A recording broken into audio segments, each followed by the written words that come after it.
routine arming of the police force is not as simple as one may think. Some police officers might be extremely very good police officers, but attitude towards carrying a firearm is a different kettle of fish. We had very, very good during recruit days that you knew they were very brainy and went on to actually serve in the police force. But there was something about carrying a firearm, the attitude towards carrying a firearm. So routine issue and training can be overcome, but it doesn't suit everybody naturally, and there are people who naturally would be adverse to being confident or safe with a firearm. What about? Yeah, I mean, you're basically an amazing call. But what about the proposals Hogan Howe has put forward, which is simply a 25% increase in the number of officers that are part of, special SWAT teams or whatever the correct lingo is? I think that's the way. I think that's the way it's going to go forward. To be honest with you, because, like you say, what we're talking about here is also a yield of attributed training, structure of training, how those assets are combined into the existing functions and service that you operate at the moment. It has to be a steady approach, and to build upon that, I think, is a very positive thing. And I think that's it's a very good start. The way we need to move forward.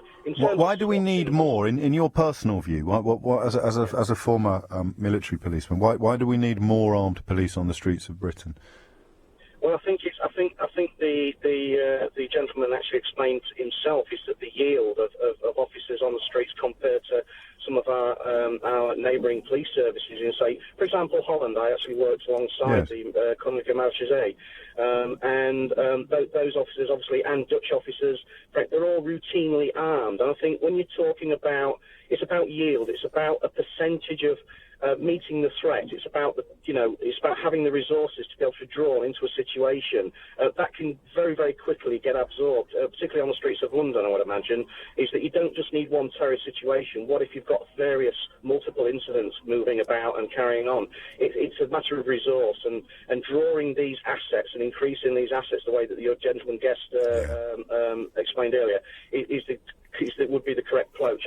I would have a concern naturally, and that's no disrespect to any police officers, mainland police officers here. They would probably comment themselves, is that it's just that certain firearms may not meet, people not necessarily, just by nature, don't necessarily have an aptitude to carry a firearm in a safe condition. So routine arming may not be the way that's going to be achievable.